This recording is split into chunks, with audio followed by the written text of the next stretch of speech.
వచ్చి నన్ను కలవడమేంటి, అమృతంలో నేను మునగడమేంటి, అంతరిక్షమంతా ఎదగడమేంటి, దేవదూత నాకు పుట్టడమేంటి, ఎంత ముద్దుగా ఉన్నావు. దీవెనల భిక్ష నా దిష్టే తగిలేలా ఉంది.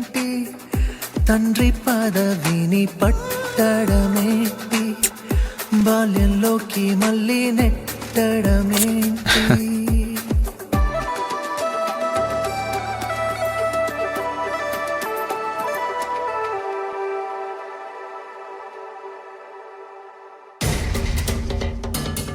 చూసావా మమ్మీ, ఖుషి ఎంత సెల్ఫిషో.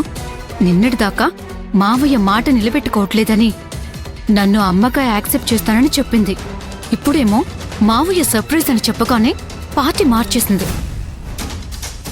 ఇప్పుడు ఖుషి ఏ పార్టీలో ఉందనేది కాదు, ఈ బర్త్డే పార్టీలో ఏం జరగబోతుంది అనేది ఇంపార్టెంట్.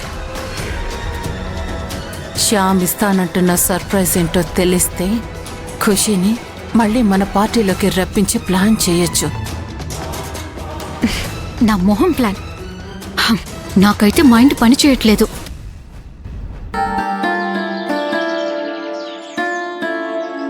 అక్క,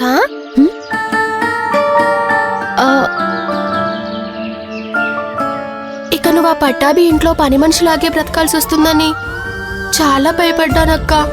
కానీ నువ్వు డబ్బు కట్టి వాడికి బుద్ధి చెప్పావు. నువ్వు ఇలాంటి ట్విస్ట్ ఇస్తావని మేము అసలు ఎక్స్పెక్ట్ చేయలేదక్క. నువ్వు సూపర్.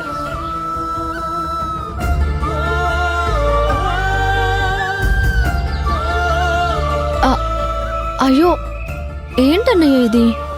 ఇంటికి పెద్దవాణ్ణయ్యుండి నేనేమీ చేయలేక చేతులెత్తేస్తే నువ్వొచ్చి ఈ అన్నా వదిలినకి చాకిరీ నుండి విముక్తి కలిగించావు.